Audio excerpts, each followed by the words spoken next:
Past Lives was one of my favourite movies of 2023, and to me it's a shining example of how cinema can make even the most personal stories feel universal. Celine Song's part-biographical movie tells the story of a 12-year-old girl who emigrates from Korea to America, leaving behind her childhood crush. Then 12 years later, the two reconnect via social media when they're both single, and then 12 years after that, they both meet in New York, when she's already married to someone else. While I may know very little about Korean culture, I found the movie deeply relatable, as it touches on the often unspoken and complicated feelings every immigrant experiences. We all have past lives, roads we could have taken, but as someone who's lived in 3 different countries, I'd be lying if I said the process doesn't simultaneously hand you an incredible gift and haunt you with a set of unknowns that natives never quite need to grapple with in the same way. While anyone can reflect on their choices and how their life could have turned out if they played the pieces on the board differently, the decision to move country, or sometimes even city, is like abandoning one game you're in the middle of playing and shifting to another board entirely. It eliminates the possibilities and opportunities in one location, cutting them off from a specific date and time, and places you in another, offering you a whole new set of options, some good, some bad. There's almost no more significant decision you can make than where you choose to live, as a country or city is something so much larger than yourself, with its own culture, its own rules, and its own idiosyncrasies. And one way or the other, you will be forced to adapt to it more than it will ever adapt to you. Most people make the decision to move away in the hopes of finding a better life, which is hard to quantify, but usually translates to a more open society with more prosperous work opportunities. But by doing so, we sacrifice not just our friendships and family ties, but our romantic possibilities, leaving behind an underlying question mark of what could have been. And that's what Past Lives focuses on, the reality that every immigrant has a past life that they don't always talk about. And that life wasn't empty and just waiting for their new life to begin. It was filled to the brim with people and places, cherished memories that will always be a part of their emotional makeup. I thoroughly recommend you watch this movie, and you might as well consider this a spoiler warning moving forward, as I am going to speak about certain creative choices Celine Song made that really helped the story to resonate so strongly. The biggest theme in the movie is how love lingers. In the modern world, so much of our life is now quantifiable. We can break down how many hours we spent, how many dollars we exchanged, or how many calories we consumed. But the love we feel for someone else is not so easily measured.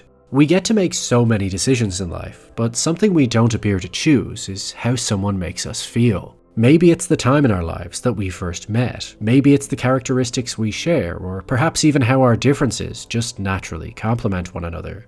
Whatever the reason, some people just burrow their way into our consciousness and can never quite be forgotten, whereas others retreat from our memory like passing tourists. But one of the ways the movie conveys the unique power of our relationships is the difference in language. The main character Nora was originally called Na Young when she lived in Korea, but when she moved to America, she had to give herself a new name, signifying a break in her identity. Anyone she meets is now meeting a different version of her, the English-speaking version of her, so she's no longer quite the same person she was in Korea as she's adapting to her new life. But when Haesung finally visits her, they can now speak together in Korean, tapping into her old identity, whereas she speaks to her new husband Arthur in English. This is of course just a reality for many immigrants. They have their native tongue and their second language, but it narratively symbolizes far more here. There is a part of Nora that Arthur can never quite linguistically understand, and on some level this is universal for all of our social interactions. We each create a unique dynamic with everyone we speak to, and whether it's been days, months, or years since we last met, we often slide right back into our old dynamic with them, as if we're speaking our own language that only we are both fluent in, but for those spectating, a lot gets lost in translation. Whether we realize it or not, we each unlock a certain part of the other person that may make us feel more open, less judged, and more alive, or sometimes more shy, reserved, and responsible, as interpersonal dynamics are about creating a common language. We enable something in each other as we are unconsciously responding to the other person's strengths and vulnerabilities and how they match up with our own. For this reason, no two relationships are the same. Some people can be in your orbit for years and never quite crack the surface, and others can meet you once every few years and instantly play chords that others don't even know exist. This is why we can never quite explain or comprehend the depths of one another's relationships. Yes, we can put labels on them, like romantic partner, colleague, brother, sister, or friend, but we cannot grasp the true weight and value of what that person means to the other. This theme is addressed in the very opening shot, when two onlookers speculate how these three individuals relate to each other. Or the Asian girl and the Asian guy are a couple, and the white guy is their American friend. But they are only questioning who they are by label. But these descriptive titles say so little about the true meaning of the relationship to those involved.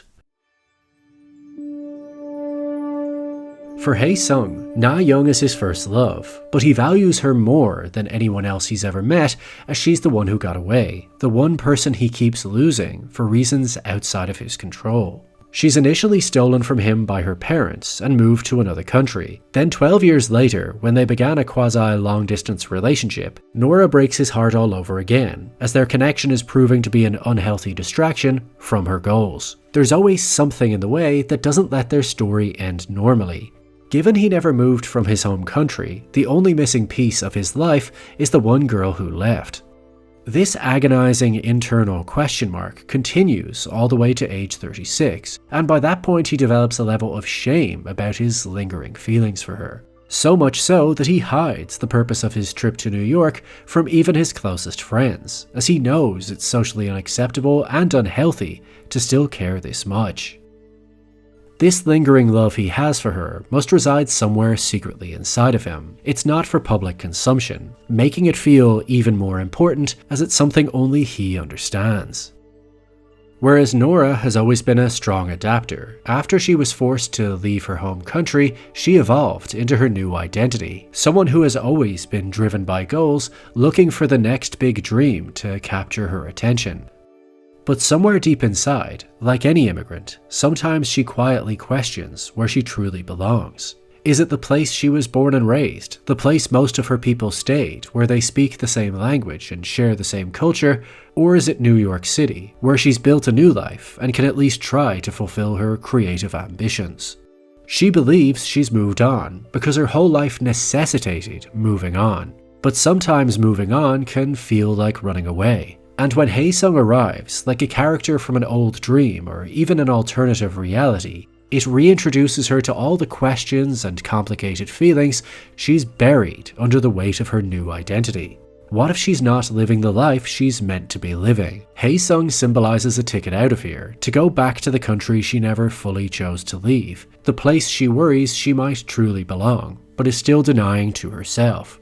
So while her husband Arthur can communicate with her very effectively, openly and honestly, with so many layers to their emotional conversations, Hae Sung doesn't need to offer such intellectual value. They can both just sit in peaceful silence together for long stretches of time, without much needing to be said, as they've already proven that a little goes a long way in their dynamic, as no matter how much time passes, the question mark over them remains. Their love lingers. I found Celine Song's writing and directing to be grounded, wise, subtle, and layered, and I'm so glad the movie exists in the form that it does, as it's easy to see how it could have turned out differently. In a traditional Hollywood romance, this premise would devolve into a heated rivalry between the old flame and the new husband, a will they won't they with rising tension and conflict before she ultimately makes a final decision. But the script beautifully navigates away from this cliche when Nora's husband Arthur, who's a writer too, recognizes what a better story Hae Sung has than he does. Childhood sweethearts who reconnect 20 years later only to realize they were meant for each other. I just can't compete. Arthur and Nora's story is so filled with compromise and convenience, whereas Hae Sung's story is all about patience, overcoming obstacles, and agonizing uncertainty, the story that almost never was, that now has a chance to be. Arthur identifies that, on paper, he's the antagonist in this love triangle. In the story, I would be the evil white American husband standing in the way of destiny.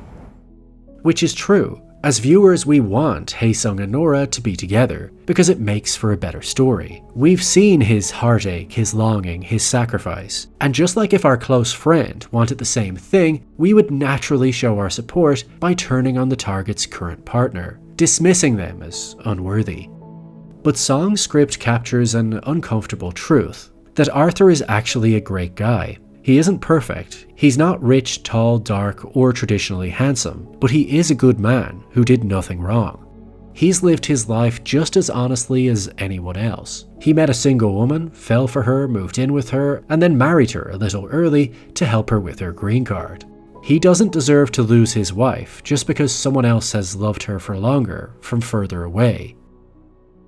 While most people would automatically restrict their partner from seeing someone they suspect is here to steal them away, Arthur respects the complex layers to their connection and does the honorable thing by letting them finish their story, even if that means sometimes he has to sit on the sidelines and watch his worst nightmare unfold as the two speak in a language he cannot understand. This is why I admire Song's mature character writing, as it never uses in-your-face conflict to drive the story, but instead focuses on the quiet, often painful realities of being human, as sometimes the best thing you can do is nothing at all. Although part of Arthur fears Hae-sung, he doesn't hate him. He recognizes his vulnerability in this situation the same way he recognizes his own, and in response, Hae-sung painfully discovers the same thing, telling Nora, "I didn't know that liking your husband would hurt this much." In a way, although they are so different, they also share something very special in common. They're both taking a risk, and they both love the same woman. Arthur sits with Hae-sung, talks to him, and in the end, shakes his hand, and tells him he made the right choice by coming here. If he had tried to control Nora out of insecurity, the loop would never close, and their underlying love would only linger, and perhaps even deepen. He would become the third reason they can never be together. But instead, he doesn't want anyone to feel coerced to stay in the wrong relationship, as it's clear that even if Nora may deny it from even herself, Hae-sung ignites something inside of her like no one else. Their love may just be yin-yang, as the movie suggests, an unspoken cosmic connection between two people. Or it may be that both characters never got to choose to not be together, but were instead stripped from a life path they may have been meant to follow. So the only way for them to gain real closure is to spend time together all these years later, comparing who they've become with who they used to be, and this time finally get to choose the outcome for themselves. As it's so much easier to live with a decision you made than one that was dictated by forces outside of your control.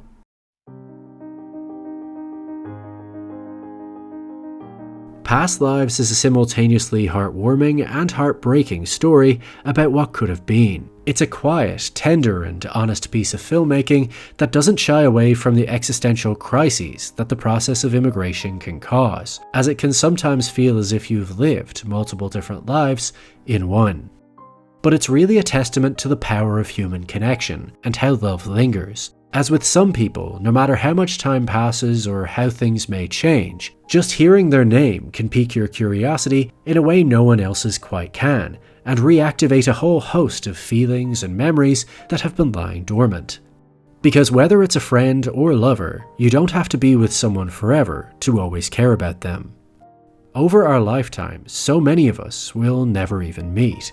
Others we will merely brush past, whereas for a special short list of people, we collide, and afterwards our lives, for better or for worse, are never quite the same.